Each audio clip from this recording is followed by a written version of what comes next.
Human culture encompasses a religion, language, what clothes to wear, what not to wear, how to greet, how to pray, and thousands of other things. There is a Western culture, Eastern culture, and also African culture. Each country has a different way of living and also takes pride in it. What if I tell you all this is a delusion? You are hijacked for doing it. Memes have hijacked you. What are memes? How are they doing it? For that, one first has to understand what are genes. We know that all humans are made of cells. Cells are fundamental building blocks of all living things. Inside your cell's nucleus is your blueprint, your DNA. DNA is tightly coiled around some proteins in a thread-like structure called chromosomes. During a genetic recombination, some parts of a chromosome of one organism shuffles with the parts of chromosome of another organism. This shuffling gives rise to all the biodiversity that you see around. A gene is a fragment of a chromosome that lasts for a large number of such recombinations. Each individual has two copies of each gene, one inherited from each parent. These two genes compete with each other to give you your unique characteristics, like your eye color, height, or your skin color. Thus, a gene is a basic unit of heredity.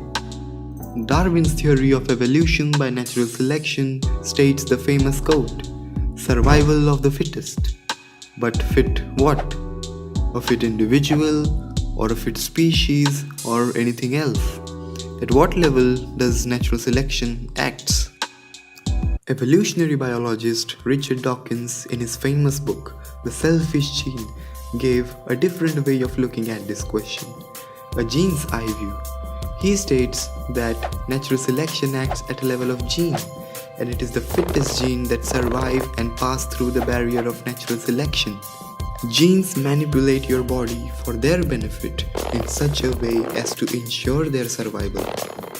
An increase in the relative number of genes in a population without providing benefit at other levels of organization are clear evidence of this idea. Genes control you. They use you like a machine, a gene machine.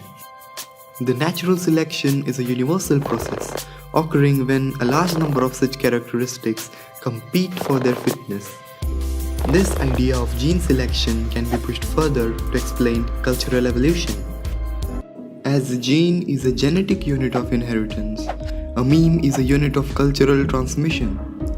Examples of meme are ideas, rhymes, catchy phrase, fashion, skill, and many more.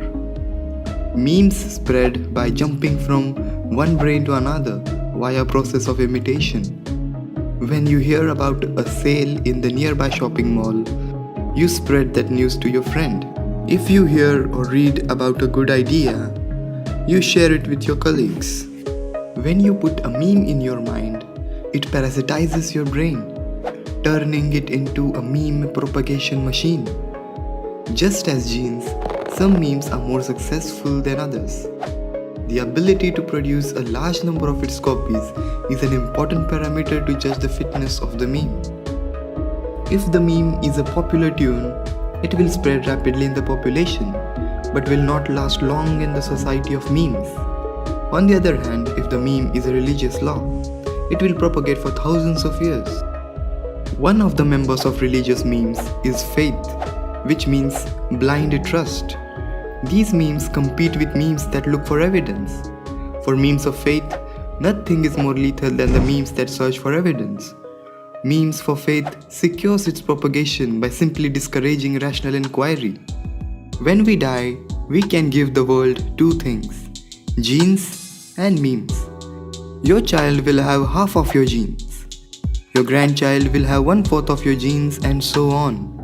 The collection of genes that one has is bound to crumble and dissolve in the huge pool of genes.